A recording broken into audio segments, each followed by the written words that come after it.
بسم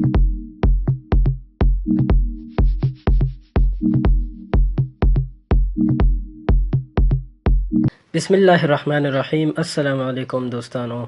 اوه قسمه ښځې د نکاح وړ نه دي.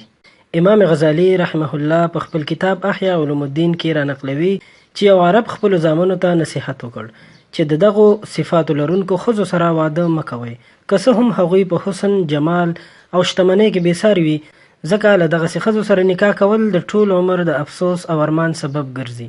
هغه اووه ډوله ښځې دا دي. اول، انانه. هغه ښځه ده چې تل یې سر تړلی وي، یعنې هر وخت شکایت کوي او دا یې عادت ګرځېدلی وي. دویم، منانه. هغه ښځه ده چې هر وخت پر خپل خاوند احسان اچوي چې ما خو ستا سره دغه احسان کړی دی او ستا لخوا ما ته هېڅ هم نه دي راکړل شوي.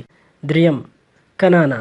هغه ښځه ده چې همیشه د تیر وخت شیان یادوي چې په فلانکي وخت کې ما سره دغه شیانو او هغه شیان، خو اوس را سره نشته. څلورم، حنانه. هغه کونډه ښځه چې هر وخت خپل پخوانی خاوند یادوي او وایي چې هغه عجیبه سړی و خو ته هغسې نه یې. پنځم، حداقه. هغه ښځه ده چې همیشه خاوند ته فرمایشونه کوي، هر شی چې وویني د هغې غوښتنه ترې کوي. شپږم، براقه. هغه ښځه ده چې همیشه په خپل ځان جوړولو مصروفه وي، فیشن یې عادت ګرځېدلی وي او نور ضروري کارونه ترې نه پاتې وي. اووم، شداقه. هغه ښځه ده چې تیزه ژبه لري، هر وخت خبرې جوړوي او خبرې بیانول یې کار وي.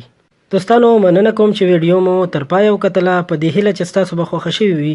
له نورو په زړه پورې ویډیوګانو لپاره در سره د سبسکرایب بټن باندې کلیک وکړئ او خوا کې ورسره د بیل نشان هم ووهئ چې زموږ د هرې نوې ویډیو خبر تاسو ته درکړل شي.